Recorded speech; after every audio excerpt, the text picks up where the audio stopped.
It's a big week for the Rochester Music Hall of Fame in Rochester. I'm delighted to welcome the president, Jack Whittier, back to the program, along with board member Jerry Falzone.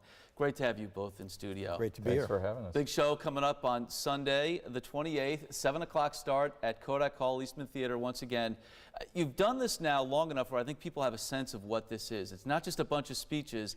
It's a great night and a lot of performances as well. That's right. And, you know, we're excited to have 5 new inductees going into the Music Hall of Fame this year. As always, it's a very diverse night of music, and it is. It's a little bit educational.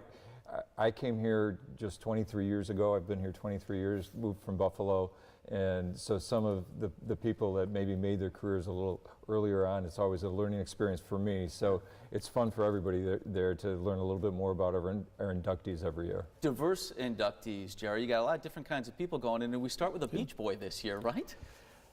Yeah, that's a pretty amazing thing to be able to say that the quintessential 60s surf band actually had a start here in Rochester with Al Jardine being a Rochesterian for quite a while in his early life, and picking up, learning how to play his first instrument in Somerville, New York, right here in Rochester, and as he said a million times, developing his love for music here in Rochester. So yeah, it's a pretty nice thing. Al Jardine is going to be a really nice inductee for us this year. He'll be here. Let's talk about the other inductees as well. There's actually a Channel 8 connection with one of the inductees as well. Would that be Jack Alaco by any chance? Yeah. Yes, Jack Alaco has, he's an Emmy-winning composer. He has 11 daytime Emmys. 11 daytime Emmys, amazing. and I understand that a number of the shows that he's been writing for have been on this channel right here. And continue to be as well, as I understand it.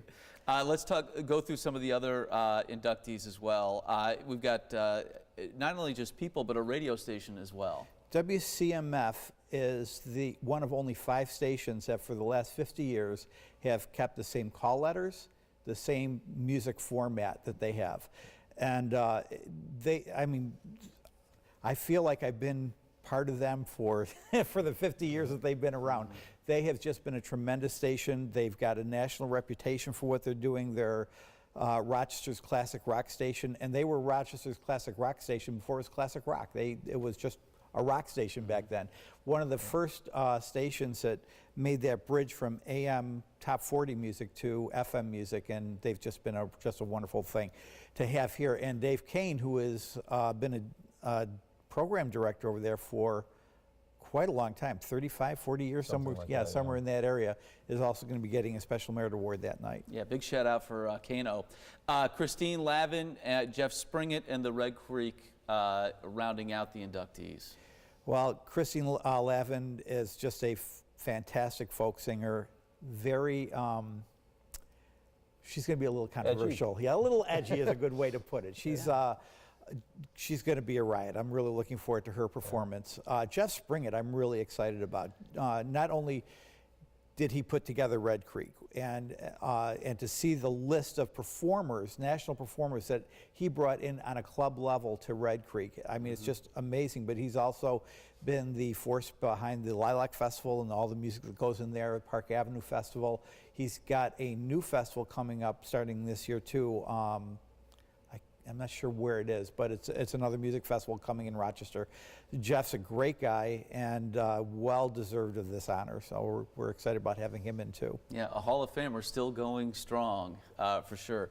Jack, I want to pivot back to you because we think about the Rochester Music Hall of Fame and this ceremony, but there's now a lot more that's going into it. You really have a year-round presence in our community with this. Right, we have our first physical home on the corner of Gibbs Street and East Avenue in the Miller Center, named after one of our inductees, Mitch Miller. And we are just about ready to embark on some renovations there, but we are looking forward to having 40 to 50 performances or music events at the space every year. And we've kicked it off already with a couple of things. Books Backstage, which we've had 3 authors in to talk about their books.